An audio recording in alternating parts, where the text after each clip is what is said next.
and this has affected that and that and that and that. So I answered in the context in which they asked me. So wacha tuanze. So what do you think about AMERIX? Shida yako na AMERIX ngani? Ile shida uko nayo na his teachings. So AMERIX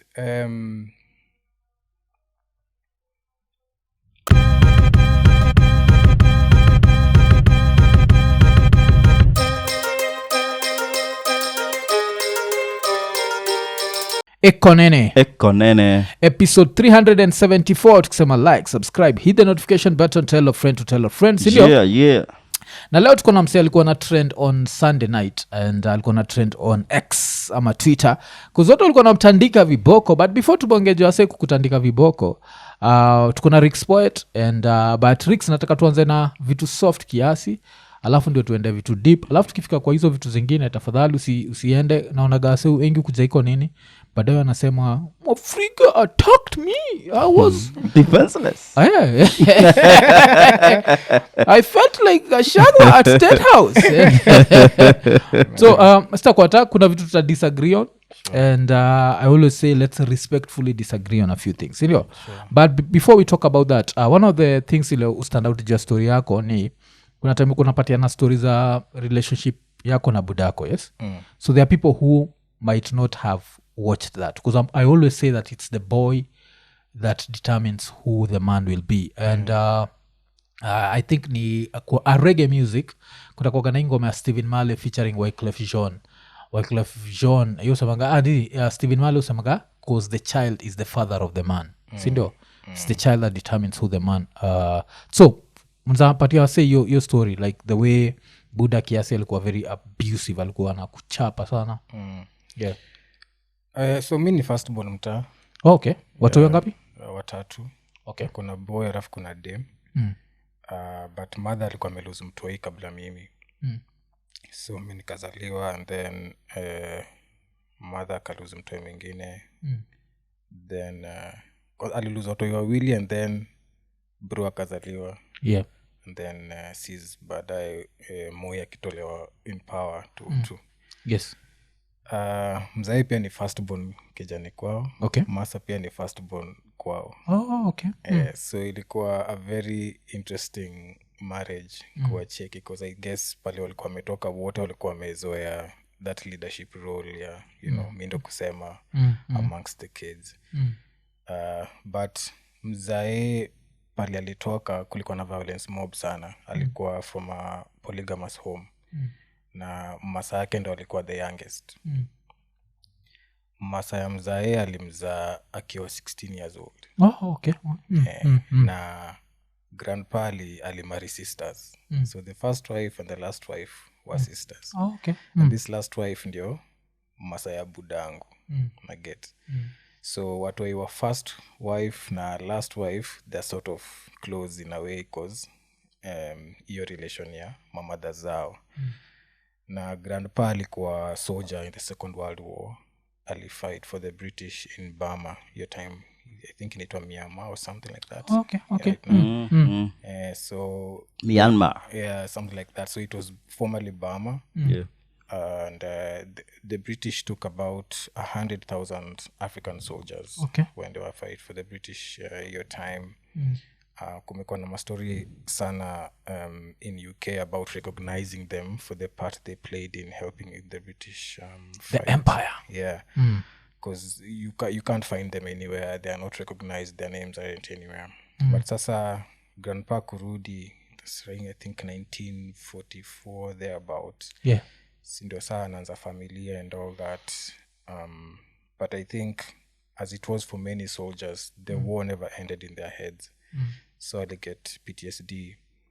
Na alikuwa na drink a lot. Alikuwa na piga watu. Masa ananiambia kama stories grandpa alikuwa anaingia boma hivi anapiga kila kitu anaona.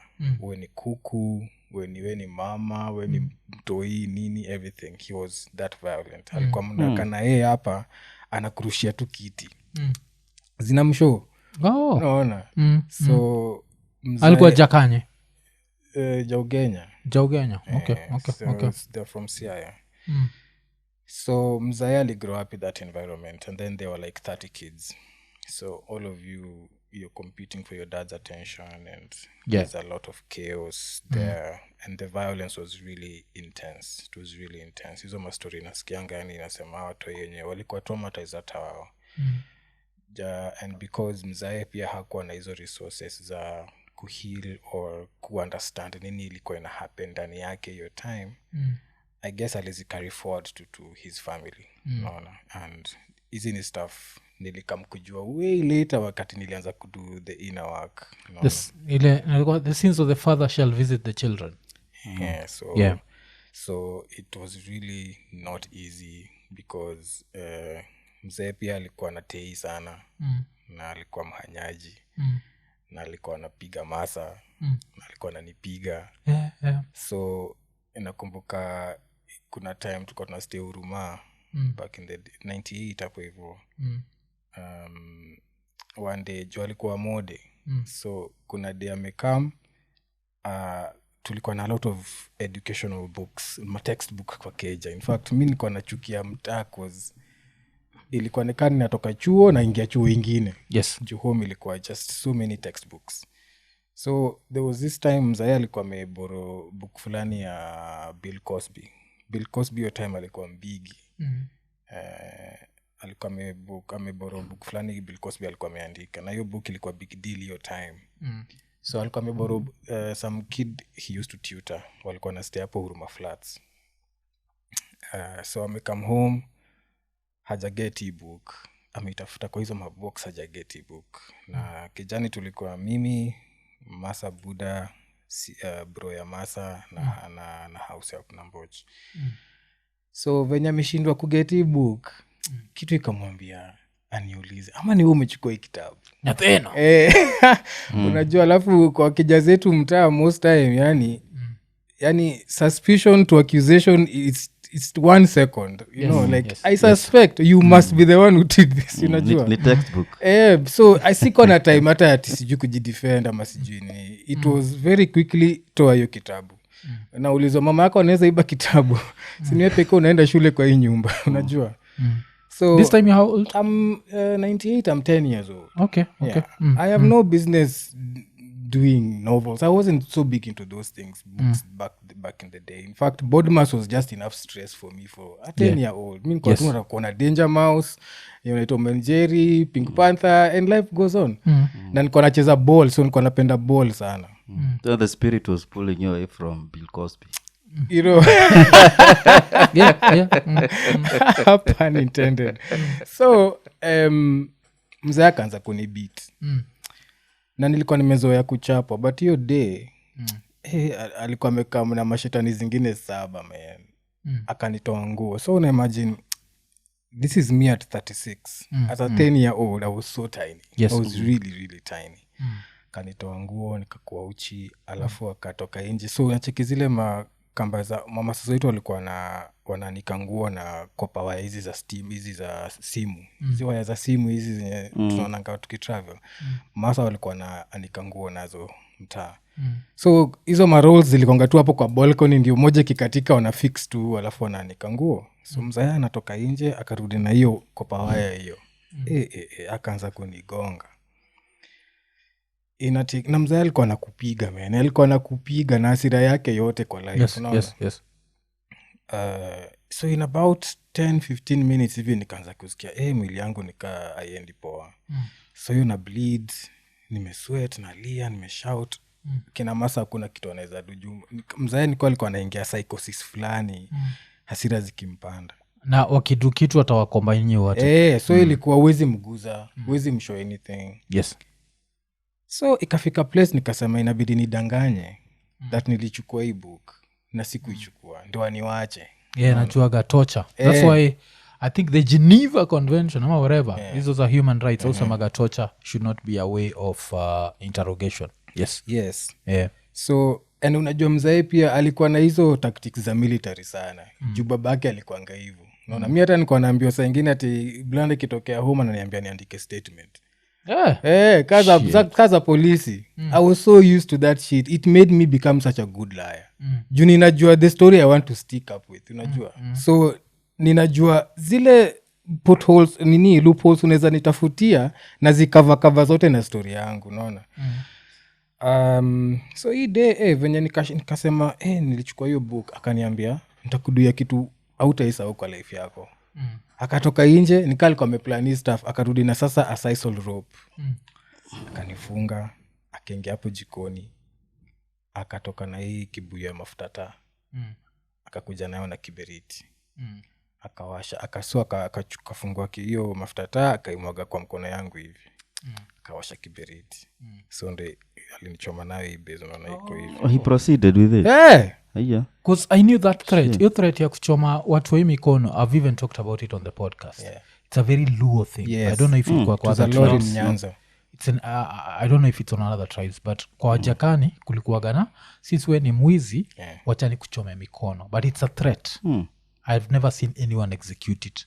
So kulikuwaga na the threat up to the level of mtoyana mwagiwa, but it never goes past that level. Unacheki? So for you to sema alichoma, that's really messed up. It was fucked up, man. As in he went all the way. So akili yangu. Alafu what happened? At that point your mother does not intercept. They were all watching. Bro, they were all so watching. Ukichomeka mikono, Everything. Mother hajaingilia. Bro. And you know, actually tulikuwa tunaka hiyo keje ilikuwa kai like huruma unajua makeja za huruma. And it is one room that is so small. So everybody is just watching. Msee, as in life yangu ili change from that point. Juu nika home ndio place una expect. Uko protected ama nini. So mi nikaanza kuimagine ka awase ndo nina feel wanafaa kuniprotect. Sa dunia iko aje as a 10 year old. So ikanifunga kabisa nikaanza kukua too introvert. Na unajua as in the next day life iligo on as if nothing had happened in that house. Na hivyo ndo life ilikuwa mtaa like sawa na mengo leo kesho tunaishia chua sifa kuna kitu tukirudi jioni life as in nothing happened. To discuss your issue life just goes on. Does your mom tend to your wounds afterwards? So yes. So I remember him putting a bandage on my hand. I couldn't walk for 2 weeks. So that's your dad now putting the bandage? My mom. Your mom. So my mom comes, he puts the bandage, nini. And after that whole thing goes, I don't even remember where I said I took that book. So I sometimes huwa nafikiria, I think hiyo pia ilinipatianga trauma, sikuwa napenda kusoma. At that time of my life it took me quite a while kuja ku understand by the way books are good for you, you need to get out of that thing unajua. So that was it, and this is just amongst the thousands and thousands of stories of shit that used to happen at home.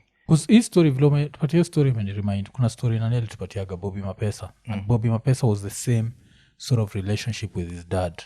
Inasema budake alikuwa na mvua uchi. So there was that element of kuvua mtu uchi. Alafu sasa nao budake pia alikuwa namchezaga zile mental. So atamvua uchi, alafu anamwacha tu kwa kona lala kwa floor. Alafu unachikija budake hapo pale iko na kathai kakuku jana kamaliza. Si ndio hivyo bana. Ile unajua that mental torture. And then afterwards that's when the violence starts. And for most of us I feel like we associate fatherhood with that. Yes. We associate fatherhood with discipline, not fatherhood. Yes. Being a father is very different from just being the disciplinarian. You have to be able like umeleta mtoi kwa earth 10 years old, you know very little. And in the process you need to guide this kid. So ni gani tena ina stand out kama hiyo? Oh man, it's lots of them. 2012 sasa tusha grow. One day 2012 you're 24. Imagine that's 10 years later plus and the shit is still almost the same. So yeah, I'm 24 years old in 2012 around there 2012. 2012. You are an adult. Yes. So what happens? Bado niko home. Nime drop from campo juu wana mengo sana home hawezi lipa fee yangu. Naanza kuma beats na Fruity Loops kwa keja juu saa niko idle. Naanza kwenda hizi gigs za poetry. Hiyo ndio time tulikuwa tunaanzisha Fatuma's Voice pia around the same time. Kina Nuru so one day Masa ilikuwa atume 350 bob kwa caretaker wa boma ya Ocha. Masa akasahau. So tulikuwa tunastay na kuzo wetu fulani. So imefika 6:30 hapo hivyo Masa akakwambia mzaya akirudi hapa apate siku tuma hii do itakuwa ya ngori. akatuma kuzo hiyo time ungeweza deposit directly kwa simu, ulikuwa unaenda kwa simu yao, hizi simu za jamii za wase wa mpesa, alafu wanakudepositia and stuff. So hiyo period tu kuzo ameisha kutafuta mse wa mpesa jioni, juu alikuwa anafunga mapema hiyo time. Mzee akaingia. Mi nilikuwa bedroom, Sis pia alikuwa bedroom, alikuwa mdogo, bro alikuwa high school. So and then Mbocha alikuwa jikoni. So mzee amekuja, amekula, so akuwa amekaa venye saa tumeketi hapa hivi.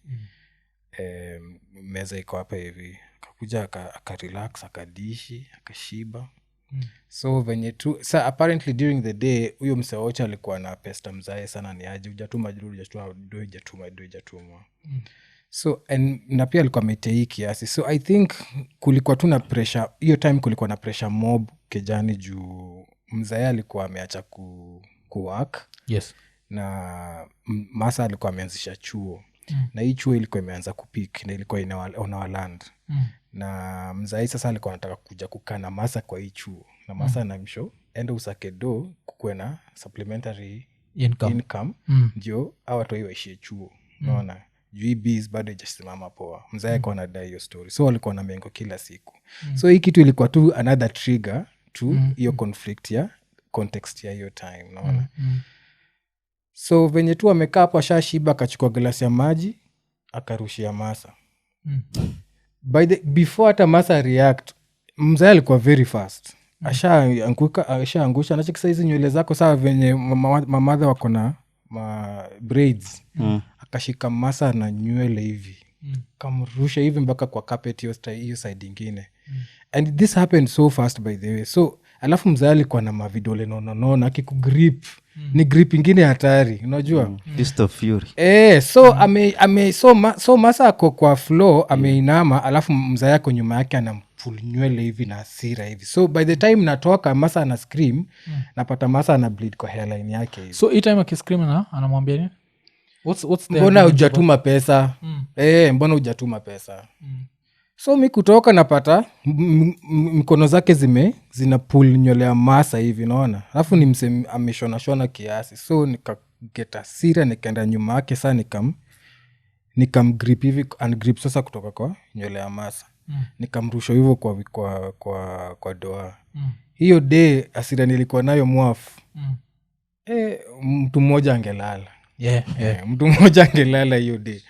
Kitu tu ili ni nyama. Saa ingine siku hizi mi si mchachi, siko religious, but hiyo time mi usemanga bedhe labda vitu 2-3 nilisoma kwa Bible zilinisaidia hiyo time. Juu ile asira nilikuwa nayo, ule mzae ningemkata maini mimi. Ilikuwa mbaya. Na even as we speak, 4 months ago amevunja mkono ya Masa. As in his stuff I just Budako iko how old? He's getting to 60. Because at some point you have to stop the nonsense. So kitu moja musamaga Buddha lidai 96 yes? Wow. Na by time alikuwa na dedi he was 48 years old. And having mumu angaliaga Buddha alafu na compare with the other husbands around alikuwa nakosana na mother, and I think because alikuwa amegrow up na hiyo wambe unafaa kuvunja mtu, what him used to do is he'd just pack her stuff. So alikuwa anapakigi stuff zake afu anaziweka kwa mlango alafu anamwambia rudi home, enda kwenyu, unacheki. And those days it used to really annoy me, but now later in life nakama nafikiria umse angepiga mother, angemvunja, angewote. He never used to do that. He just used to.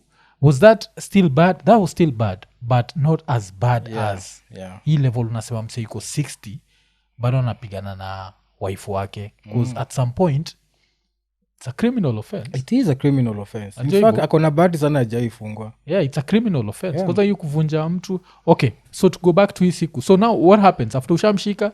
Haizi kuambia alijama kaniambia venye sijui ana regret venye alimari madha yangu sijui nini, vitu tu mob. And then as always the night ends, the next day comes, no one talks about it. So unajua hizi stuff zina grow up tu ndani yangu. So hii time hakutry kukufight mi ajai jaribu. After sasa umekuwa adult. Unajua sana nishaikuwa mpigi inaweza mface sasa, unaona. Alafu mi sema mzae was not ready for a child like me. Juu sasa kwao, he was the one in that time who was a bit well off than everybody else. So he was really sort of like worshipped and all that shit. Alikuwa na feel invincible, unaona? Yes. Watu wako alafu ye being firstborn kwa keja yao, hakuna mtu anamshow anything. In fact, hata ako anogopata masake, as in nobody. But me, I started talking. Na ni venye singeza kumchapa, so me I started writing. That's how I started blogging. Juu nilikuwa na feel I have to take this thing somewhere. Na hiyo time sikuwa najua anything to do with counseling ama sijui nini. So writing was the thing for me. I started writing poetry, and then that's about the time actually YFM was YFM. Yes. So for me actually, like especially kusikiza uko fulani wakibonga venye vitu walikuwa na bonga kwa mangoma, ilikuwa inanipatia solace fulani that by the way kuna watu wana understand Kenya na go through na wanabonga lugha naelewa, unaona? Si Eminem, si DMX, si Atmosphere, si Canada ni Cannibals wanabonga as in it's our people. Shit ya Atmosphere but ni sawa. No, like those are people I really respect. Yeah, nakwambia but Atmos, because Atmos for me, natiketa naitanga tu Atmos. Like for me, what they represent. Like kuna ngoma fulani wamedu, iza nimekuda. Sure. But there's a song wali, like Slug, ali release a few years back. And it talks about 21, 31, 41, 51. Because it's 51. So I think he's maybe 55, But 54. And I remember like listening to this guy when he was 21. So at 21 alikuwa amesema that my son thinks I'm the coolest thing in the world, but it's because he's too young to fall in love with girls. Now I look at him and I'm like, this dude has a 31-year-old. So it's a rapper that I've really grown up with. Seen his projection. Like he grown in. But about to digress. So I understand the power of music. In terms music of language is so powerful. Access, Yes. In terms of language access, you know, sharing was so accessible to me. I could hear everything they're saying, as opposed to sometimes that I'm listening to a Black American rapper. That context I don't get. You get. I know, I understand. But all of the music, like I loved hip hop. So those were my coping mechanisms at the time, and it was a way to get back at my dad. So I started running away from home as well, as a way of protest, you know. At what age do you run? At 16. 16, okay. 16 ulikuwa seko gani? Nilikuwa nimepigwa X hiyo time. Nilikuwa nimeenda St. Joseph's Rapogi, form 1, kapigwa X huko. So nikakaa home, nikaenda chuo ingine hapo Athi River, inaitwa AIC Athi River. Then nikaenda Pumu. Ulimalizia Pumu? Nilimalizia Pumu. Okay. So Pumu uliingia ukiwa form 4? Nikiwa form 2 to 5. So nilirudi a class behind juu hiyo transition ya kupigwa X na kurudi shule ingine and stuff. But Pumu na expulsion ni kwa jeni? Niligosa stuff chuo. Ni story ndefu but hiyo neglect mtu yeye alikuwa na feel as a like I was 15 14 na hiyo time ndo depression imeanza kunigonga but sikuwa naelewa hata ni nini. Kuna time nilikonga na okota ma keys. Kuna unacheki ni hizi tricycles. Keys boys were really careless in high school. So ulikuwa unaokota ma key just for fun. It was just for fun. And then one day akili yangu tu ikanok kaniambia by the way naweza taka kujaribu hizi maufunguo kwa padlock za wase. So one time nikajifungia kwa dom, kachukua keys zangu nikaanza kufungua padlock zinafunguka pato mniacha so 5 hapo na ni match wase wamesota chuo. So 2 sukari nini. So for me when I look in hindsight, I think I was trying to do something so that I can be recognized in a way. Okay. Your attention mtoya kuwa nayo nini. Trying to unlock your potential. Exactly. You know, like, hey, people should recognize my brilliance, you know. Juu wasa walikuwa wanashanga box hazijavunjwa. Vitu zimepoteaje kwa mabox. Hiyo kitu ilikuwa inanibamba mbaya. Eventually anyway nilipatwa kapigwa X. So hiyo time niko home ndo it was around chuo naitwa St. Joseph Rapogi. St. Joseph. Hilo kwa Ocha? Iko Rapogi kuko Migori County. Okay. Shit, kwa ni far. Na ndo hizo sides ni far. But kina masa ni wanatoka huko. So ukiwa expelled alafu you come back home, sio ni violence from Buddha ama what happens? Does he just accept it? Bro. Usiona na shida ama expecting. Nakumbuka hiyo time kwanza unajua nili down report the real crime, singeweza sema the real stuff nilifanya. So nilisema ati nimeiba so 5 na sijui half a kg of sugar, ndio punishment isikuwe bigi sana. Hiyo day venye sasa nimekuja, sasa nimetravel usiku. Nimetravel usiku, nikafika asubuhi, nikapata wameishia job. So kurudi masa ndo akanipata home, kwanza kaniuliza nini mbaya, ati nimefukuzwa shule nini. Ati what have you done? Niliiba. Uliiba nini? This and that. Akapiga kelele ati ngoja baba yako arudi. Mzae kukam hiyo day, hata alinisalimia, akasikia the reason niko home, akasema ni sawa, enda ulale. Kesho yake akakuja home saa 9. Na hizi na hizi pipe za maji hizi zenye si nini nazo maji. So nakumbuka akinisho ati enda kwa bedroom yangu. Akafunga bedroom. Alafu akaniambia niingie chini ya bed but niwache rasa nje. Shit. Unacheki, ingia chini ya bed. So mgongo yangu yote iko chini ya bed, but rasa iko nje hapo hivyo. Msali ni uweka. Wow, msali ni gonga. And then ikapata kama ndo tunajenga hiyo keja yetu ya mlolongo. Sasa kanisho, juu umekata kusoma, enda ufanye mjengo na nko yako huko hivyo. So ilikuwa mengo, haikuwa rahisi. By the time pia nina get shule, so 3rd term ndo ninaingia hiyo shule ya Athi, nikaka 1 term, then sasa nikakuwa transferred, nikaenda Pumu, nikatulia kiasi. Athi ulika 1 term jo nini? Au wenyewe ndio waliamua? The school, to be honest, it wasn't a place you could really thrive in. Kusoma hapo ilikuwa noma sana. So Pumu was really, then ilikuwa boarding. Ilikuja day school, si ndo tulikuwa hiyo part yenye wali transition from boarding to day school. But huko hivyo sa by hiyo time nilikuwa nishajipata kiasi. I knew I wanted to do journalism because I loved communications, writing and all that stuff. So Pumu club walikuwa na clubs, alafu tena naweza cheza ball, alafu nilikuwa naandika music. So that structure helped me to settle down a bit. Okay. So now but you still did well, because uko nasema hauko napenda chuo, but ulienda puki pass enough kwenda. So ulipata, what was the grade? So in KCSE nilipata C stand. Nakumbuka that's the only time Zaya ashai kuja home akani congratulate. Juu wako ana expect hata ni get grade kayo, because high school life yangu ilikuwa chaotic sana. So after that nikaisha UG kufanya A level.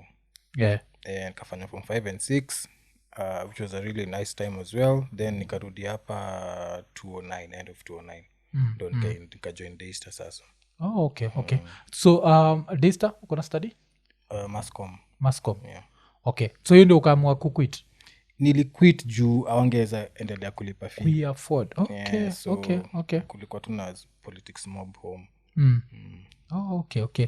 Because of course history ya nini vile ulibonga juu ya hip hop, one of the things musamaga, like some of these things stay in your mind. So you have mse kama Tupac alikuwa nabonga juu ya like when my father died I didn't care because the coward. Alafu unajua budake nikawa bado waga kwa live na kabuda fulani kalitokea. Akafana na but sasa me, one of the things that stands out when I think about watu kaa nyinyi ni wale nini ni Exhibit. So Exhibit, I would forever be hit with anything in Rich. Then my father would proceed to church. I would proceed to go to church and preach about forgiveness, patience, and all that shit that he lacked. Didn't jump when he said, then that ass got cracked. Physical contact was in form of a slap. At the age of 15, Exhibit now hit back. Courtesy of my step brother who taught me to scrap, left the bitch on the ground. So alikuwa nabonga jeyo, and you see now for me I never went through this ile like me buda kwa kutuchapa, but I remember listening to this and vile ulisema like music is such a coping mechanism. Like the first time I heard this song I think was like how many, like uko 98 99 and I still remember it. Wow. Msame kupaint hiyo picture ya vile watu, and with that I always said that because me buda kwa natuchapa, and to me it's such a rare phenomenon, the fact that I grew up in the 80s/90s and our father was not violent. It makes no sense. Majivo, Yeah, kwa like- context ya culture uko grow up in. especially wajaka Why? wajaka What? inakuaga ni kila vuruga kila hudu Ilikuwanga the whole noma. house piga mama flying Ilikuwanga kick noma. ujakani Ni inakuaga amen. unapigana na budako amen so it's interesting that other people went hiyo nini alafu sasa tunabonga juu ya masculinity hapo mbele because I'm sure that's what people want to hear about but before that nataka kubonga juu ya uko nasema juu ya depression so when did you know uko na suffer from depression? So I knew about it in 2017. So in 2017, we were going through a couple of issues at the organization I was running then, Fatuma's Voice, and what happened also is we lost an artist friend of ours to suicide. Konaitwa? He was called Cloud Boss. Oh, okay. Cloud Boss alijimada kwa some guest house somewhere, man. He was so young. He was like, I think 24, 25 thereabout. So that was our peer at that time. And I was just stressed up about life, didn't know what the future looked like. I didn't have a job. I felt like, what am I gonna do? So those suicidal thoughts came to me. Nakumbuka nikiingia Kejani, I took like a 2-hour long shower, asking myself, what am I gonna do to myself nikitoka hapa, So as it was for me when I was younger, writing was a thing for me. So nakumbuka nikitoka bafu nikiwa uchi, niko wet, nikifungua tu laptop, and then I just wrote a Facebook update about what I'm going through. Like, today I'm feeling suicidal. That was January 2017. Yeah. And this and that and that. And I think from that moment, I started another phase of my life that I never saw coming. Wase wengi sana got back to me telling me by the mi hata mi niko kwa hii ditch sahi na sijui hata ni do nini, So it made me curious, like what? Like how come we are so many of us but we aren't really talking about this stuff, So that's the time I went to therapy for the first time. And therapy explained a lot of things about myself to me. Yes. Then it now interconnected me to my dad and my grandfather from the paternal side.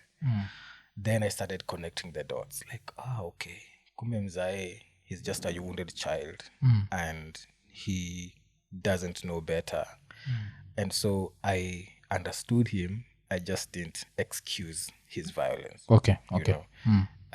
So that's the time. So now I understood, so I was diagnosed with PTSD and anxiety and depression.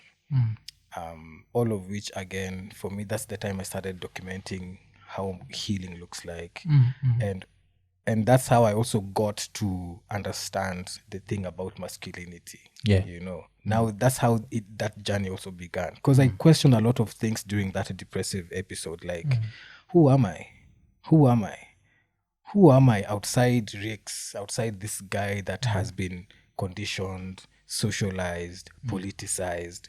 Who am I outside religious, epicenter, being a Christian at that time? Yeah. Who am I outside this space? Who am I? Who am I? I wanted to be a family man, to be somebody's husband. I wanted my wife to be this chaste Christian woman and all that shit. All those things, I asked myself, are these things that I've wanted to do, or they've been written for me and I'm just following? Okay. And that was I would say, the beginning of my own liberation. Okay. Yes. Oh, okay. Kuna swali moja sikukuuliza. So umesema that majuzi Buddha amevunja mkono ya mother. So where is that? Washa move ocha ama wako na ibada? So mzee ako ocha alisha give up na life, alimess up life huku. But masa ako huku bado anarun hizo mabizi. So alikuja na hii kukutana violent na yeye. Masa ndo alienda ocha na yeye bado uenda ocha juu hata hiyo keja ocha ni masa aliimada. Hiyo loan hata sahii ni anaitengena anailipa peke yake. Hawatakangi hizi staff ziongelewe, but mi usema hizi staff zimeni hurt kama mtoi. Yes. But also when I look at the context of culture yetu, these are stories that are happening in too many homes. It's just too many homes, and many people fear kubonga juu familia watanichukuaje, society watasemaje, nini. But mi niko na hiyo courage ya kuongea juu hiyo voice yangu ndio liberation yangu, unaona. So I write about these things like stuff mi ndaandika. Even right now I'm writing a book titled Letters and Poems to My Father, and I'm saying all those things in there juu. If I had that book when I was 15, there are certain things I would have understood way earlier than coming to find out about them as a 30-year-old dude. You know, there are relationships I would not have entered because, you know, I remember being in therapy and my therapist telling me, you know, Rix, you found a way to let go of your dad, but you're still holding on to your mom. And you know what that meant? I had always wanted to save my mother from dad's violence. But juu ile nishinda, nilianza kuanza kusave mademu wengine. You know. But it was the same story in my head, in my subconscious mind, that I'm trying to save my mom. So definitely you're entering relationships where there is so much chaos. Unafikiria unaweza help mse na situation yake, but what you're really saying is you yourself, you need help. Unaget. And so many of us tuko kwa relationships like that. Either mse anatafuta budake in a man, ama chali anatafuta madhake in a woman, and we are connecting like that. So if you do not make the subconscious conscious, kuna psychologist anaitwa Carl Jung alisema, if you do not make the subconscious conscious, utaishi life, vitu zinafanyika venye zinafanyika alafu utazita fate. But ni sababu una subconscious mind yako ina run na vitu hata wewe mwenyewe uelewi ni nini. Yeah, because I think one of the things that we normally forget as a lot of African families, and I always talk about this, like when I disagree with what's masculinity, because we'll talk about that. Sure. I always disagree with them because I look at African moms. African moms have been known to step up when African dads life in a bit waka give up. So for me, when my father was struggling with alcoholism, mother ndiye make sure sisi wote tumeenda chuo. Nachiki. So I'd say cause Buddha tried everything. Like in hindsight, when I hear his stories, I'm like, damn, tried that. I'm like, shit. So when those things did not work, I can find solace in the bottle. Alafu in the process, ndio sistangu, masista zangu wawili wamalize chuo, mother ndiye alishughulika. Ndio bro wangu mbigi amalize chuo, mother. The twins, mother. Mimi nikaenda up niko chuo, sasa tunalipiwa fee blah blah blah. But still it was because of her. So I always look at her. So wewe ukibonga juu ya mother saizi kujenga keja nini, I know that how our mother step up. That's why I've never been pro easy stories what gonna happen. But so wewe na Buddha, is there any sort of relationship? No. It's very non-existent. Like atubongi kabisa. Okay. Hata hii historia unachekia tukiwa mjaka ati unafaa kujenga simba. Mimi protest yangu ni sitajenga simba kwa hiyo boma. Nao wengine bro, mimi nimemshow Buddha, wewe ni mtu mzima sahi. Kama unataka kwenda kujenga huko uende ujenge. Kutaka kumari before mimi uende umari. Mimi hata sitaki watoi. Ishi life yako, and so at least we have a good relationship mimi na siblings wangu na si ubonga, unaona. And of course even them they're still growing. Kuna mavitu pia hawajui kuhusu childhood yetu, ndio mimi ushinda nikiwaambia nini. But mimi nawaambianga niko na path yangu, nyinyi pia mko na path zenu, na home hii ndio situation iko home. Kama nataka kuishi huko niendeni. Mimi vitu niliona huko singependa to keep my roots there. Vile mwambia gahia ni naneno makne. I saw what should not be said. Naneno mandine. Naneno makne. Yes, I saw what should not be said. Makne, yes. Ni it's a certain phrase nilikuwa nasikiaga saa zingine nikisikiza ma conversations za kina Mother, Buddha wakiwa ocha. Ni neno makne. Yes. So I saw what should not be seen. Nilishtuka niko mjaka akisema hizo stuff ni deep. Yes. Zinakuaga zinakuaga deep sana so now tupongejua story zako zingine so at some point I remember like the first time ile now tuko tunapatanaga ilikuwa Of the Power record, 254. Power 254, yeah. yes but hiyo time hauko unajuaga watu Yeah. so I think the first time ile nilikamkujua jomse anaitwa rix ni ile time ulitokea kwa a certain place ukasema that ulikuwa molested na mboch Yes, alafu apart from that ulikuwa 20 years old yes. so tulikuwa like huyu mboch yuko wapi sipia mingi angenirukia because hapo sikukuchukua seriously I'll be honest with you because I was like at 20 you want it Yeah. najua like at 20 ukikuja uniambie ni dude nitakubali alikuwa na miraba minne ilikuwa ni miraba sita ni mkubwa so nakubali but dem atakumolestaje at 20 budajo tukue serious yu ulikuwa unaitaka Well, you know, Mwaf. ni Iko Nini so ndio tunakuuliza hiyo najua nafaa nikuoni wapo like oh I'm sorry you are a victim Hizo memes, I'm not into that shit because I like saying my truth the way it was. Like whether somebody takes it or not, this happened to me. Like I was there, I'm the one who was there. Okay. So you know, there is a context to this, what was happening. Okay. Right? Nilikuwa nimezoea kupigwa sana all my life. Unaona? So the brain is a very funny thing, right? Kuna msee, for example, nyoka ikitokea hapa hivi, yes, kuna msee first instinct ni kuhepa. Kuna mwingine instinct yake ya first ni kwenda kuua hiyo nyoka. Yes. Na kuna mwingine atafreeze. Unaget? So many times, especially if you're and this is something we really don't understand about each other. Yes. Brain function na effects za trauma. Unaona? So mimi in that moment udem alianza kujiadvance kwangu. Akili yangu mwili yangu tu ilikuwa baridi. Like everything just stood. And because I was used to people who have power over me doing whatever they want to do to me, I'd go to a place and stay there. These people finish whatever they are doing and then I come back.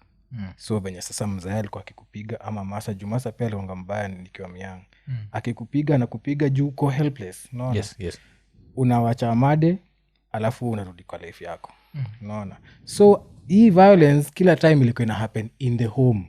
Unaona? So me, I used to feel so helpless in the home. Uko inje sikuwa iko atu ina happen ati mtu ana take advantage of me or anything. But in the home, my defenses were very low. Okay. I felt very helpless. And you know, pia unelewa ukiona mboch pia ni mbigi wako, unaona? So my brain at that time, as development yangu pali nilikuwa nimefika, the freezing that happened made me feel defenseless. Okay. Unaona?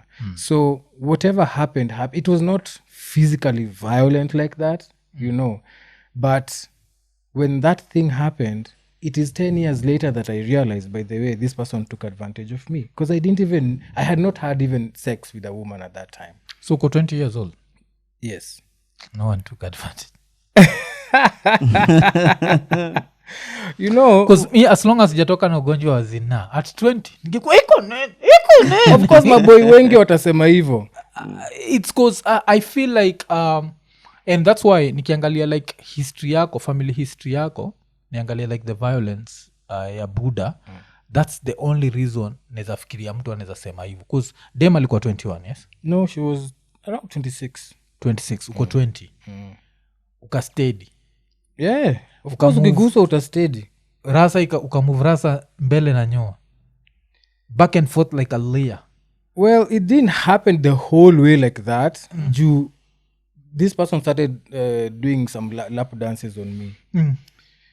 And of course unastedi. So in that time, first of all, sijai fuck them. Nachanganyikiwa nini ina happen. Of course nilikuwa na watch porn and all that stuff na kwa na masturbate nini but kuwa na dem physically. So first of all, you don't know what to do, how things are supposed to be done and all that. and you are at home with somebody who you're supposed to be respecting, you know.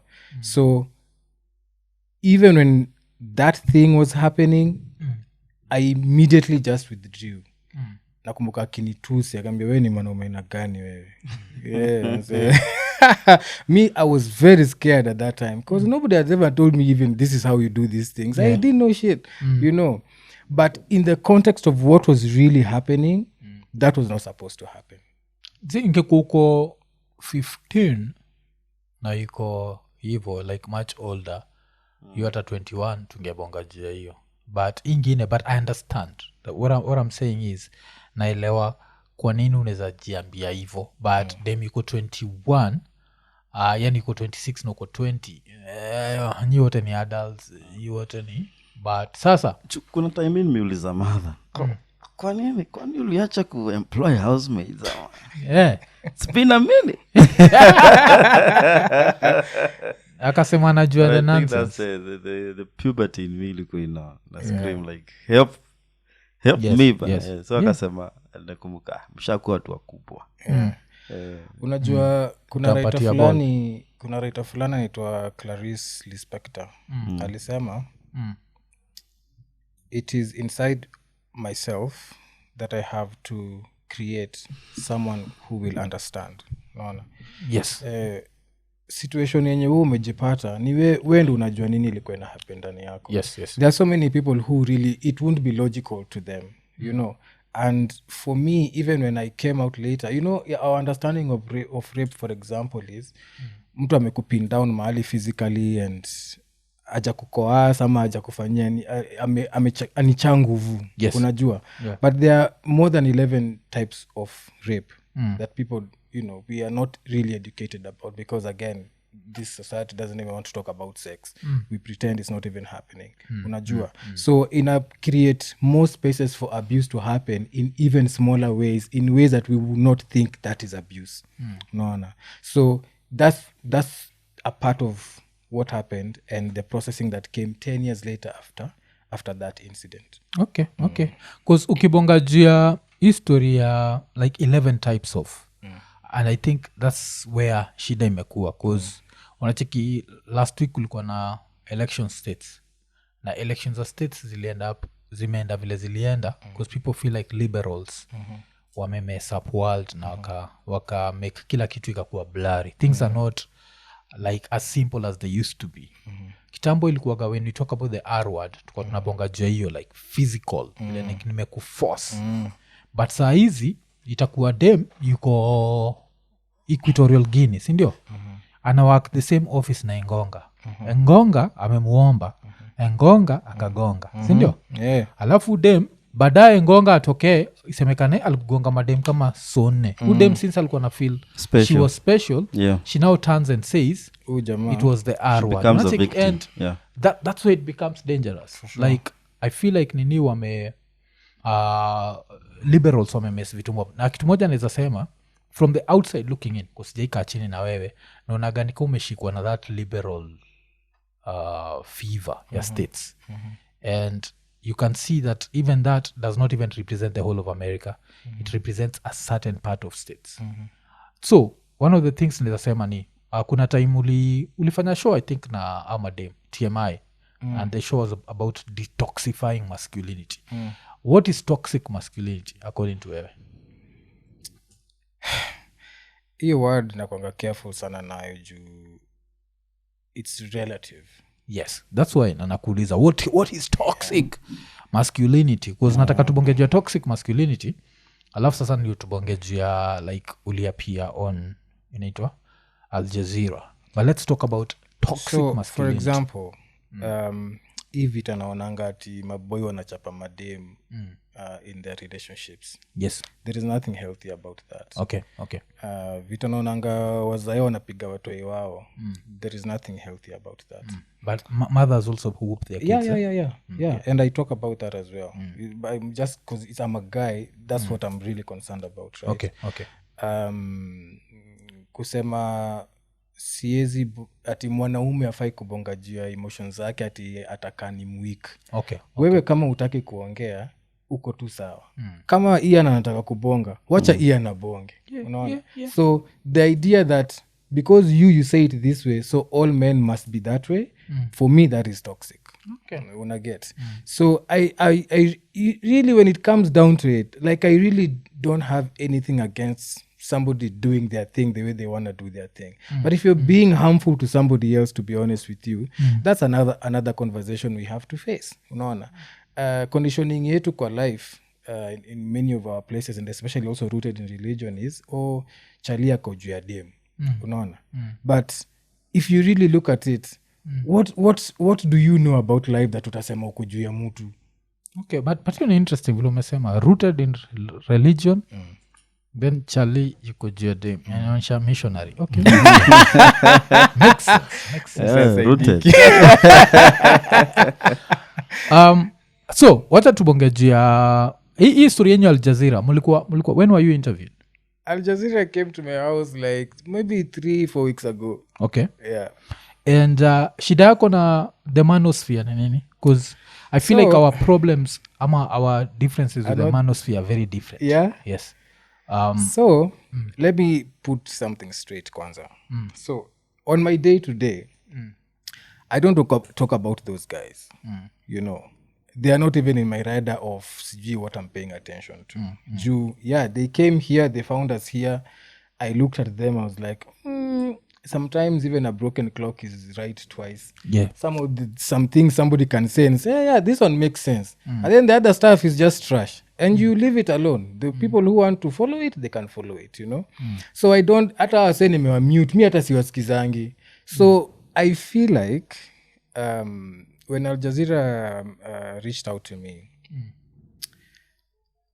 in my head, I was going to talk about, especially the work I'm interested in, getting men to have male spaces for each other. Yes. And outgrow these ideas that have been actually killing us, because we really have high rates of suicide as dudes. And this is on a global, you know. And again, I'm very big on talking against violence, because that's I've seen how it has affected my life and the men around me as well.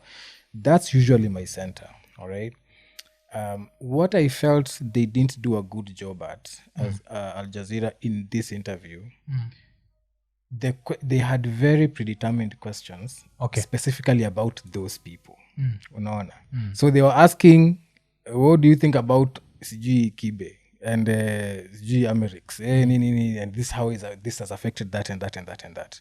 So I answered in the context in which they asked me. So wacha tuanze. So what do you think about AMERIX? Shida yako na AMERIX ngani? Ile shida uko nayo na his teachings? So AMERIX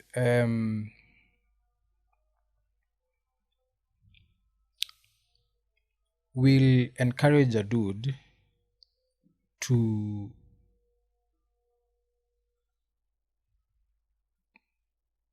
self-preserve himself in a way that is not healthy for intimacy. Okay. Yeah. What do you mean by that? So ukiona kuna tweets zenye anabonga kuhusu how you're supposed to relate with women. You are the king, you're sijui usi kuna vitu ufai kualau dem afanye, ama kuna madem fulani ufai kudate, ama madem wanaka hivi aje sijui nini. So can nini specifically? Can we be specific? Because mimi nishaisemaga like when he says don't date short women, I'm like, fuck you. Like women are normally shorter than men. Yeah. So get the fuck out of here with that. Yeah. So I'll disagree with him on such stuff. Yeah. If you come unfat, I guess a broken clock is right twice a day. Yeah. So of course that one I respect. When he talks about food, I'm like, okay, coming from a doctor, this is good advice. Yes. So I look at that. Yes. The only time waga na shida ni history ya masculinity, but it's from a very different perspective yako. So that's why I'm trying to understand your perspective. So, you know, many times when we talk about a man having to be the leader, which is amongst his big, messages that you're a leader, you are like you're actually above the woman, and this is the way you're supposed to operate in the house. For me, that is the major issue, because in very many ways it drives a lot of violence in these heterosexual relationships. He's also against homosexuality. I am not against homosexuality.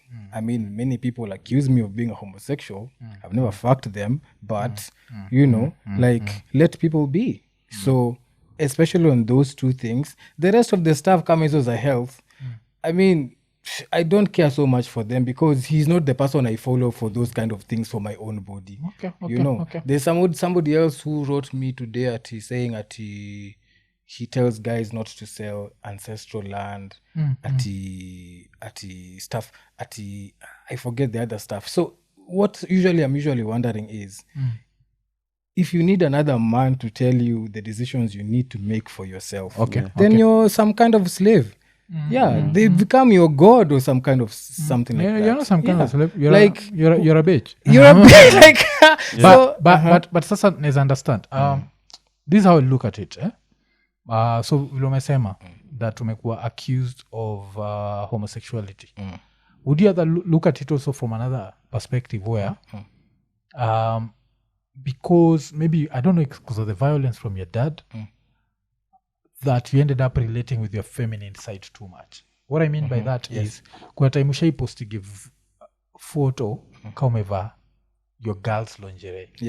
I think it was a video. Yes, I was dancing. Yes. And we are there like, is this necessary? Unajua, because there's that nigga in everyone. Yeah. So there's that. Alafu, I think kuna time ilikuwaga like every nini yako ile una post, like the amount of lip gloss. Like, this is bordering on femininity. So that becomes the problem, where liberal America imetuambia to embrace our femininity. Yes? But now we end up blurring the lines between masculinity and femininity. And that's also not a good thing. Because masculinity and femininity zinafaa kuwa na hiyo separation, like the way zimekuwa all along. And that's how nature intends it to be. Because you need the masculine energy to be attracted to the feminine energy, so that nature does not care about us on an individual level. It just cares about the thriving of the, what is it called? The species. Okay. So, unaweza understand why ukingara lingerie na uvae tuko like, I'm anti-masculinity channels, but I would not want my nephew to see this. Sure. Okay. So, that's one way to look at it. And I appreciate that point of view for sure. And I also understand where it comes from. Now, how I see it, when we talk about nature, nature exists in variants. Okay. Nature does not exist in binaries. Ile ati ni left na right, black and white. But when it comes to gender, it's black even and white. With gender. No, that's some liberal bullshit. No, even with gender, it's not black and white. What is interesting? What is it I was feeling? There's something gonna feel. States, na kitu fani ni ilikuwa tuna female and male. And I remember thinking about it like, this is actually, I was surprised that na feel document alafu iko tuna female na male. So at the end of the day, we know it's just two. Ama it's three. It's female, male, and intersex. Full stop. There is nothing else. So, female, male, intersex. So Moaf, this is how I approach this conversation. Yes. Me living my life. Okay. All right. I appreciate other human beings for who they are. Okay. All right. It's not in my business or jurisdiction to come and tell you, because you look like a man, this is how you're supposed to be all your life. Okay. That's really not upon me. If at some point you reach to a place and you feel like there are certain things you haven't explored in yourself, I don't know what's going on inside you. I really don't know. It's not upon me to say, oh, you cannot do that because this is what nature says. I don't know what nature says. Which I understand. Exactly. You sijakata. The only thing ilena mukata ni me sijakata everyone to live their lives the way they want to live, like on an individual level. That's why even I'm anti this say masculine people who tell you to live life in a certain way. What I refuse is when your individual perception of yourself, you tell me I should look at you the way you look at yourself. You see, I look at myself as a future billionaire. Nikienda kwa bank nambwa buda enda ukajitombe kwa ile college. You are broke. So, and I understand that. Yeah. So it reaches a level where American liberal world, especially Hollywood, imekam ikaambia watu like dem anaweza amka leo aseme yeye ni Charlie. And she wants us to call her he. Ama Charlie anaweza amka leo aseme yeye ni dem. Anataka tumuite she. Niko na shida na hiyo tu. Sawa. Unacheki? Na sitamuattack lakini sitakuita she. Kwa uko na deki we ni Charlie. Mimi sijali vile unajichukua. Okay. And I understand another concept. Mental health. So mental health ya huyu Charlie imemwambia yeye ni dem. Wacha tumpeleke, tumreset, imkumbushe yeye ni Charlie. Kuna deki. Kuna deki unazapatia na ball. Ulicheki story ya kuna msee alishikwa States. Akaenda jela ya madem, akaenda pakipatia madem ball. Nacheki. You understand how that blurry line that it is. And it's mostly liberal America. It's not even liberal Britain. It's liberal America ndio imekam. Alafu since America dictates world culture, like a very significant part of world culture waga dictated na Hollywood, yes? Because of entertainment.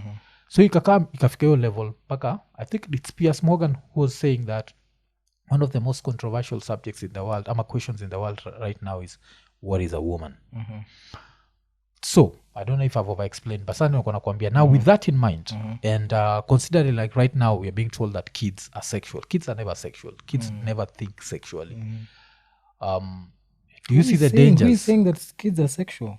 Huh? Who is saying that kids are sexual? Like America, kuna mtoi, unasikia mtoi ko 7 years old that tayari ashajua yani transgender. You understand? That's a kid. A kid does not... Mi nakumbuka, I always give the story of... and Pauline, sure. Nini. But I always give the story of when I was 11 years old. Nilikuwa Olympic Estate Primary School. I used to sit with this... like, I'd sit behind this girl. And mostly ilikuwaga, akikuwa number 1, mi niko number 2. Alafu kulikuwa pia na boy flani. So tulikuwa gasini ndo tunafaitia number 1. So we were always 1, 2, 3. So I remember when I was 11 years old, ashachora kwa desk yake.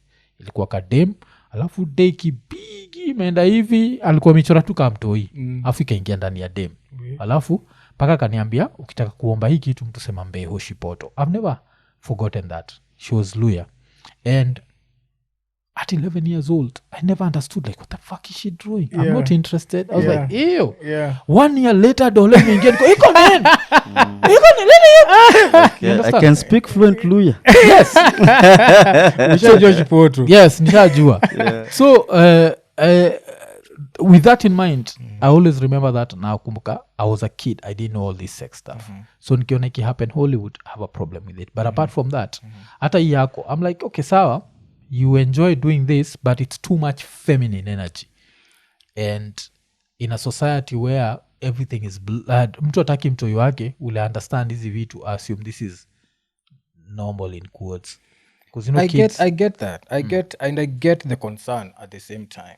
You see, kuna mse, there was a poet called Samuel Taylor. Okay. In 1832, he said, a great mind must be androgynous. Okay. Yeah. Unaelewa with androgynous, yeah? Like you have traits of male and you have traits of female, you know?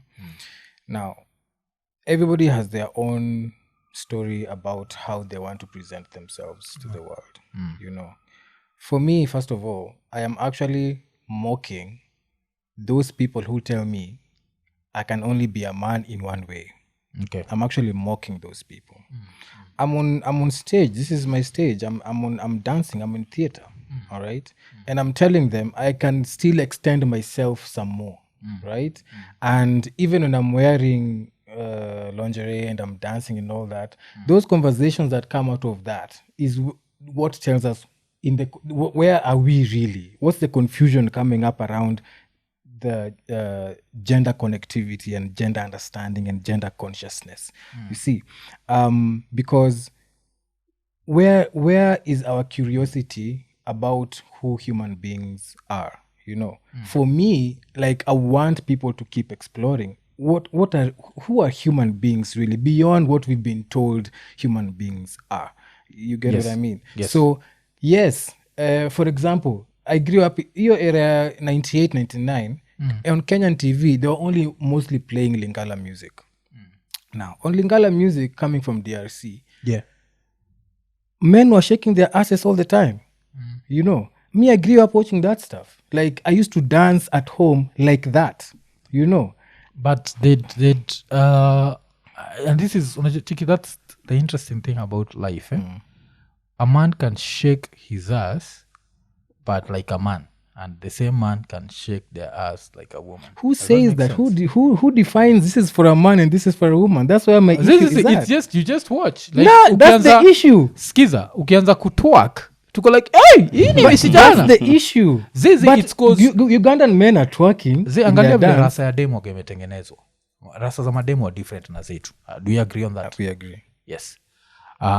So vile ziko unazapatana ni za movie but chick moja na movie ingine na there's a way that it's going to happen. I remember kuna dem fulani majuzi alikuwa na go viral. I think she was from maybe Cameroon. Alikuwa nasema they call it twerking in Africa ama in wherever we call it mapuka. Alafu akaanza alikuwa madam big hivi mwenye amevaa brown ilikuwa kademi hivi akatumbo ka TV like she was and to me that was if a dude starts doing that shit I'll be like asiju can understand like history ya kusema there's nothing that's masculine and there's nothing that's feminine and everything is the same. I think that's also dangerous. We are not saying, okay, let me speak for myself. I am not saying there is nothing that is masculine and there's nothing that is feminine and everything is the same. No. What I'm saying, nature exists in a spectrum. Okay. All right? When you go to a natural forest, Muaf, there is no natural forest that just has the same trees. Trees are different. Yeah. Short, plump, big, whatever. They grow in different sizes, whatever. They also are different habitats for different organisms, right? Nature, by its design, exists in a spectrum. Yeah. If we think about the planets, for example, all planets orbit the sun, different motion, they're in different sizes, different gases that exist there. And human beings are no different, all right? So, nature in its wisdom created enough of its, let's say for human beings, enough people to keep reproducing. Yes. All right? Yes. That's going to happen. It's by design. And it is also by design. There are people who are not going to just look or be feminine in the context in which we understand feminine and in the context in which we understand masculine. All right? All those definitions are things we came up with because we just came here, we found each other here, and then we started defining each other in a way of trying to understand who we are. Okay. So for me, I'm saying there could be more. There probably is more because the same way we are three men here, we are very different people, right? All of us, maybe we love different sorts of women. Right? Maybe you said you don't drink, right? I don't drink either. I don't know if Ian drinks. But we have different interests, right? He's a Chelsea fan. Yeah. Yes. I'm an Arsenal fan. You're an Arsenal fan. Another dude will come here, doesn't even like football at all. Yes. But we are all men, right? Those are differences that happen within spectrums. So from small spectrums to big spectrums, people are just going to be different. Okay, which wacha sasa nikwambia kitu moja. I agree with you on a lot of stuff. History of spectrum, the reason why I always run away from it is because I feel like it's very Hollywood. Okay. But because if you had to ask me what toxic masculinity is, I'd say in your attitude, you're looking at women as lesser beings. Sure. To me, that's toxic, yes? And trying to treat Is that them also like coming shit. from Hollywood? No. That one has always been there in other societies. Yeah. And it made a lot of sense. Unajua, kitu moja musamaga, like, I'm a student of, I love history, I love philosophy. So through history, najuaga, like back in the days, the reason why the man had to be the head of the house, the woman had to do 1, 2, 3 things is literally we had to go hunting for food. And men used to go to hunt for food. Yes. Unlike lions, because in the lion kingdom, it's the females that hunt for food. Yes. But in Sisi, in our kingdom, it's the men. So men would go out there. So it reached a level where the man had to be, alafu when it was time for war, men would protect the women. So hata nakumbuka kuna huko media anaitwa Bilba ile you bonga you can such a joke that when anything happens they always worry about the women and the children. Like fuck it, what about sisi? So but that's you have to look at the medieval society. Yes. So now things may change. So as things have changed, women have become educated. We don't no longer need to hunt. We no longer need to do a lot of stuff that the primitive man did. So that means that roles have to switch kidogo to not switch but change, and the way we look at each other has to change. So in modern society, a 2-income household is better than a 1-income household. 100%. Yes. So nilikuwa nasikiaga kitu kama I think ilikuwa ni when KIBE used to say wife wako afai kuwa anafanya job juu akifanya job ataenda adinywe ofisi. I'd have a problem with that, but it's a very specific issue. Yes. When AMERIX says ataki mademo wako short tempered, I have an issue with that because it has no scientific backing. Yes. So those are the things. But when they say, if they were to say a man should not dress like a woman, I'd have no problem with that. I'd be like, you know what, let dudes be dudes, let girls be girls, everyone. So let's even have that conversation more. Even if we go back, let's say, to African societies, even around dressing. Dressing was very similar back in the day. People wore next to nothing. Right? Yeah, Masai alikuwa anavaa dress, I know. You know, like literally, it's like, and then your culture, all right? Different cultures, people will wear different things in terms of if you're a guy, if you're a chick, and whatever, right? But then, after colonialism happened, and the religion came, these two entities solidly defined the politics of fashion. Yes, after that, right? So now everybody thinks all men are supposed to wear like this. Now everybody thinks all women are supposed to wear like this, right? And that's the same issue I have, for example, with back in the day, Luos would pray to their god. Gikuyus will do the same. Merus will do the same.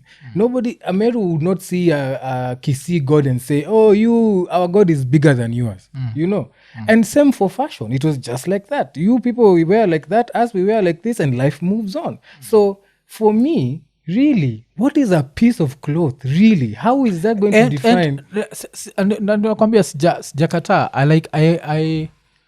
I support your individualism and I support your right to be able to do it, yes? What I don't support right now, especially because we live in a digital world and kids are easily influenced, is blurring those lines so much that, because I don't live in an ideal world.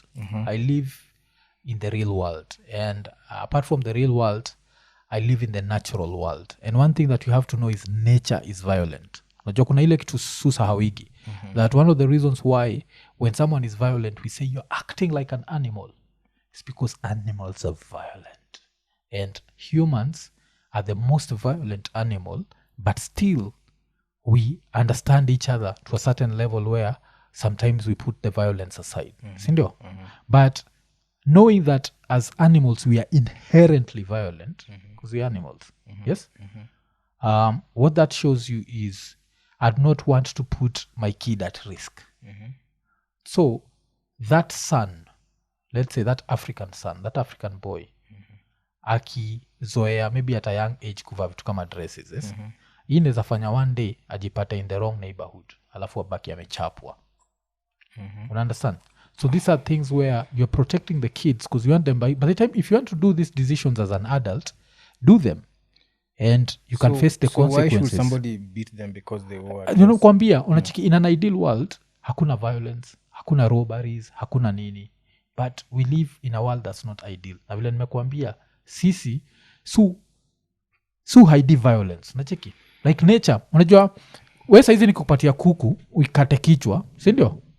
You won't feel ni violent, but ukiona fisi, ikikula animal, bado iko alive, utasema hii fisi iko violent aje. But both animals are losing their lives. It's just that one is losing it more painfully than the other, but they are both. So understand your element of violence.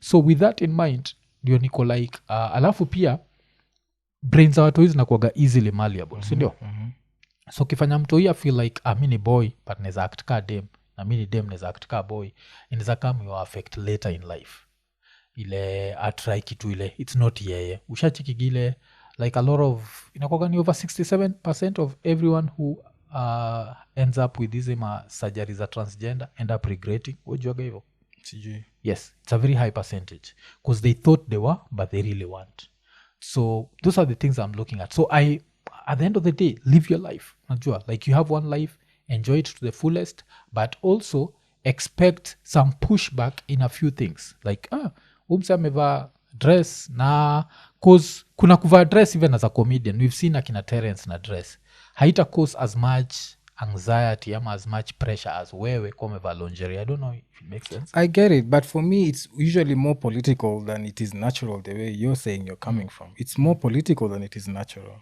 political in the sense that so you're a troll are you trolling people I don't troll people but I just want to disturb people's heads maybe you can call Ludicrous. me a troll This of is the mind ridiculous. disturb the peace okay you know You're provoking. yeah because for me that's an artist does that okay you know okay. like I want for example our society is like a sponge all right when you see a sponge you would not know whether it is wet or cold kwanza hiyo huruma wakati hizo time mvua ikinyesha unakanyaga kitu unafikiria ni mawe kumbe ni sponge unaingia kwa matope unaona society yetu iko hivyo like for me I want to squeeze what these things that we have hidden inside us that we think we can run away from I want us to sit down and have those tough conversations even with our kids because whether we like it or not Mwaf, there's gonna be more exposure to these things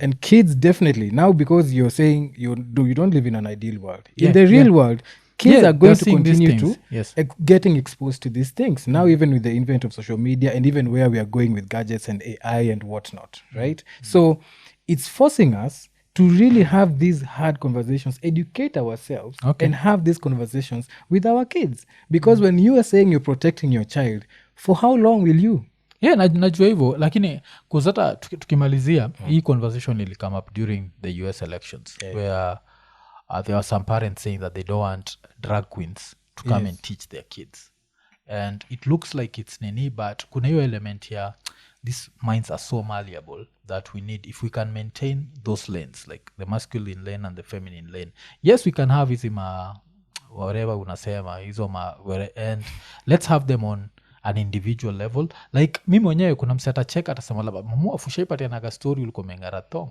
nishaipatianaga hiyo story but the I did not post it on social media a few people might think it's fictional and it was on a personal level and it was because a woman had dared me and ilikuwa like unezaenda kucheat so vaa hii ndio make sure kuna dem mwingine utaona aibu mbele ya dem alafu I was arrested in that shit nilikuwa naogopa naenda jela mseta ni kuna joke ya rapcha ati unashika thong cafe yako so you see so kuna hizo nini so na understand and vile umesikia nimesema I'm not a supporter of the manosphere and the reason why I'm not a supporter of the manosphere I always feel like it makes men victims yes and I don't feel like we are victims yes it does not portray men unajua hiyo kuambia men like our life is hard man's life has always been hard like if you go to the medieval times ulikuwa unaamka with a crude weapon and you have to go hunt and then after hunting you might meet a lion on the way and you have to fight this lion like so since time immemorial our life has always been hard this is one of the softest eras for men yes finance it's a whole other thing but it's one of the softest eras because even with finance if you are to decide to tap into your animal nature ama your medieval nature utaenda tu bank nasema iko nene mimi nataka do alafu kaende si ndio so kuna hizi vitu zote so ndio hapo ndio waga niko na shida na manosphere hii kiambia wase fanya hivi alafu pia mufil ni kama manosphere waga inaambia men that for you to feel good about yourself you have to bring down the woman yes so that's the problem we agree together there but ati shida ya be masculine vaka boy sivaika dem I don't have a problem with that I fully support that the only thing we are not victims and we do not need saving I don't feel like educated women are any threat to me. And I feel like having like if someone can marry at someone educated, Kithure Kindiki ni professor or Ifwake ni professor, it happens. So for me to see younger men in their 20s being told that or the only people they can marry in housewives, I have a problem with that. So that's my problem with the manosphere. But sina shida na manosphere sana. So would I say that the manosphere inafanya kuna kuwa na femicide na kuna kuwa na no, men have always been assholes. I don't think your dad anasijaita budako a-hole, but I don't think your dad alikuwa nachapa madhako juu alisikiza manosphere. That has to be on a personal level. Ukiamua kuchapa dem, that's on a personal level, and apart from that unamchapa juu kuna consequences. If there are consequences, your ass won't do shit. I mean shayambia wase story ya kuna sister mother alichapwa, mabro wa mother walingoja hazi yake walimtandika. Umsajaiguza sister mother, I think now it's for over 30 years. So people only do things when they know they can get away with it, and that exists because there's a system that makes them go away with it, because they are not doing that in a vacuum.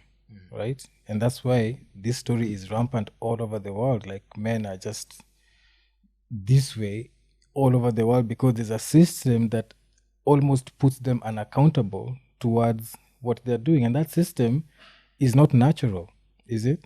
No, yeah, I know it's not natural. Yeah, like beating up people, it's not natural. And especially women in the context of relationships. You know, ama ati venye ati mkipeleka dem ati umembaya chupa una expect sex. Hiyo ni ujinga hiyo. Hiyo ni vile, that's how you end up in jail. Hiyo sasa ni ujinga. Hiyo ni jonizeli nasema you have to understand the modern society and the old society. So even the R word that tuna call the R word, if we had to go back to nature like 300,000 years ago, ile time the first humans are roaming earth, hakukuwa na the R word, because that was tulikuwa animals bado, ilikuwa ile una jump to juu ya dem na unajua unapatana na, so there was that. But now we advance, and the more we advance the more we change rules, si ndio? So kitambo ilikuwa tukikosana na wewe tunachukua panga alafu tunakatana, si ndio? Sasa hizi tukidu hivyo tunaenda jela. So the same thing, if you take them out alafu una expect ngono, akisema ni the R word wende jela, you deserve jail. So kuna zile vitu zile nasema. So even that's another thing nilikoamwaga na shida na hizo manosphere. Kuna kuwaga na hiyo element ya ukispend ni kama expect something in return or some shit like that. So I'll have a problem with that. But kuna vitu zile musabaga ni individual responsibility. You can never say that I listened to Nani and that's why I did this. So mi nikisikiza rap nisikie shoot this, shoot that, siwezi chukua gani enda ni shoot bana, cause hiyo itakuwa ni individual. So that's my cool. But at the end of the day, Buddha, we kuwa wewe, as long as you're happy, maisha ni moja. I respect other people. Watu waishi tu maisha yao, man. But sasa ulisikiaje wasa wakisema msee amevaa lingerie na amevaa lip gloss hafai kufundisha juu ya masculinity? Mi sifundishi mtu juu ya masculinity, naishi life yangu. Sikangi chini kusema ati mwanaume anafaa kufanya hivi na mwanaume anafaa kufanya hivi. But I present questions men often need to ask themselves about who they think they are. I don't sit down, this is the list of how you're not supposed to live your life. In fact, many times I actually just offer stories, stories from myself, how men have actually come through for me, how like communities around me have helped me and stuff like that. I don't sit down and tell you, for you to be a good man, you have to be A, B, C, D. These are the things, what. It doesn't make sense to me because we are always going to be different. Okay. So tukimalizia another this I've also found this to be some bullshit, but kitu ngine ushai post ni ati vile vitu mtu anafaa kuwa nazo kwa keja ataka dem home date, kuwe na pads like umsana try ni. So in that time I was like, this guy is either trying to get pussy or is just full of shit. Like mimi niko na pads no.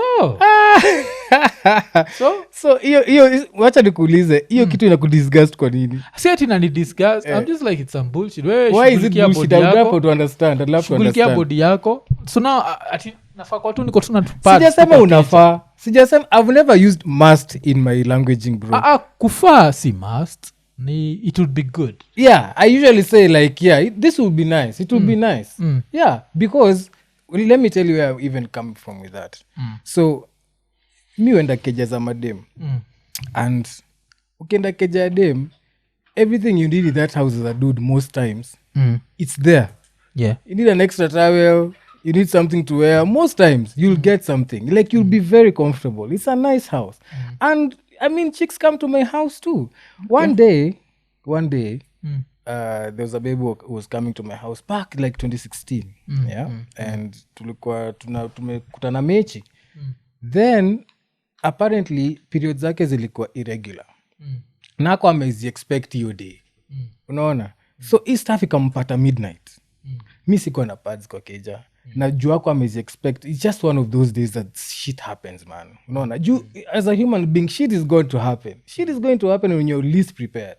Yes. Hey, so mi kutoka hiyo day nikasema I'm just gonna be keeping these things in my house just in case anybody's gonna need it any day they'll find it here. It is just that simple. Hata sio ati historia ya kusimba ama sijui kuna, it's just care. Kusema ni kusimba. No, like people have said that.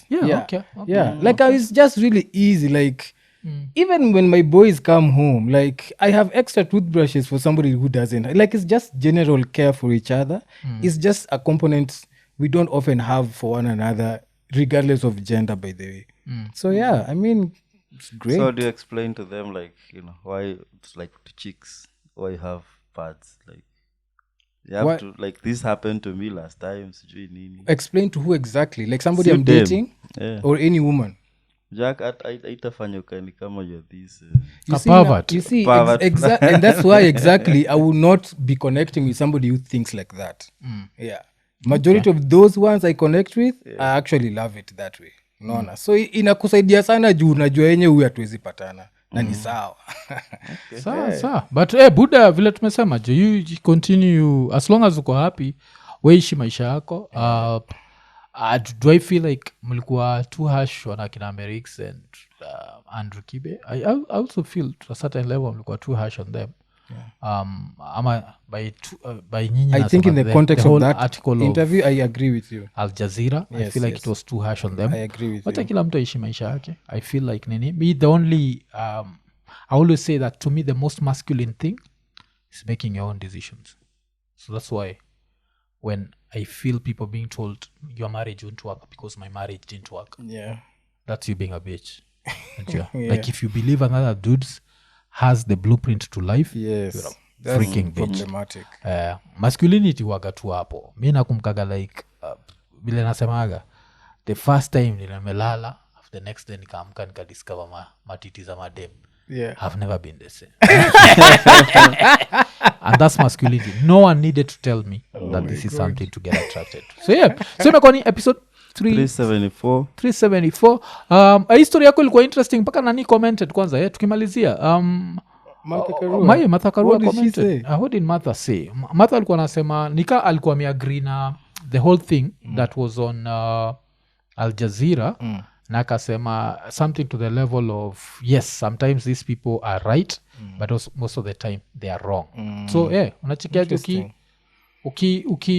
ukisapotiwa na kina Martha Karua unafeel unasapotiwa juu ni mzuri ama unasapotiwa juu kuna watu watasema kuna umama? I don't think about it.